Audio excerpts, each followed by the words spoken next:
എളവള്ളി പഞ്ചായത്തിൽ വെള്ളക്കെട്ട് പരിഹരിക്കണമെന്നാവശ്യപ്പെട്ട് നടത്തുന്ന സമരങ്ങൾ ആഭാസമാണെന്നും അത് ജനങ്ങൾ തള്ളിക്കളയുമെന്നും പഞ്ചായത്ത് പ്രസിഡന്റ് ജിയോ ഫോക്സ് പറഞ്ഞു.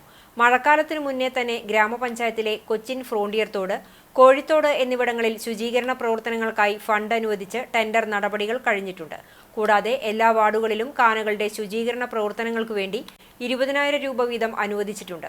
ഈ വിവരങ്ങളെല്ലാം കഴിഞ്ഞ ഭരണസമിതി യോഗത്തിൽ എല്ലാ വാർഡ് മെമ്പർമാരെയും അറിയിച്ചിട്ടുള്ളതായിരുന്നു. വീടുകളിൽ വെള്ളം കയറുന്നത് മൂലം ജനങ്ങളെ മാറ്റിപ്പാർപ്പിക്കുന്നതിനുള്ള എല്ലാ സജ്ജീകരണങ്ങളും ഗ്രാമപഞ്ചായത്ത് ഒരുക്കിയിട്ടുണ്ട്. ഈ സത്യാവസ്ഥ നിലനിൽക്കെയാണ് വെള്ളക്കെട്ട് പരിഹരിക്കണമെന്നാവശ്യപ്പെട്ട് ആഭാസ സമരം നടത്തുന്നതെന്ന് പ്രസിഡന്റ് കൂട്ടിച്ചേർത്തു. ഓരോ വാർഡുകളിലും ഉണ്ടാകുന്ന ചെറിയ കാനകളും മറ്റും വൃത്തിയാക്കുന്നതിന് വേണ്ടി ഗ്രാമപഞ്ചായത്തിൻ്റെ 16 മെമ്പർമാർക്കും 20,000 രൂപ വെച്ചുകൊണ്ട് നമ്മൾ ഏൽപ്പിച്ചിട്ടുണ്ട്. അതിൻ്റെ ആദ്യ ഗഡു 10,000 രൂപ കൊടുത്തു കഴിഞ്ഞിട്ടുണ്ട്. പണി പൂർത്തീകരിക്കുന്ന മുറയ്ക്ക് മറ്റു രണ്ടാമത്തെ ഗഡുവും നമ്മൾ അനുവദിക്കുകയാണ്. തീർച്ചയായും ഇത്തരത്തിലുള്ള ഒരു മുൻകരുതൽ എടുക്കുക എന്നുള്ളതാണ് ഒരു ഗ്രാമപഞ്ചായത്തിനെ സംബന്ധിച്ചിടത്തോളം ഏറ്റവും പ്രധാനപ്പെട്ട കാര്യം. അത് എളവള്ളി ഗ്രാമപഞ്ചായത്ത് കൃത്യമായി നിർവഹിക്കപ്പെട്ടിട്ടുണ്ട് എന്ന കാര്യം ജനങ്ങളെ ബോധ്യപ്പെടുത്തുന്നതിന് വേണ്ടിയാണ് ഞാനിപ്പോൾ ഇത് സൂചിപ്പിച്ചത്.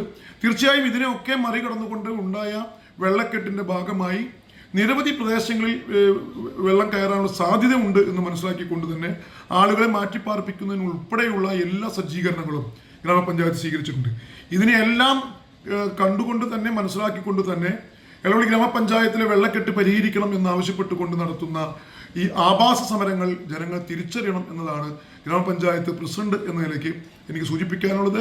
ഗ്രാമപഞ്ചായത്തിലെ മുഴുവൻ പാർട്ടികളുടെ മെമ്പർമാർക്ക് പോലും ഈ സത്യാവസ്ഥ അറിയാമെന്ന്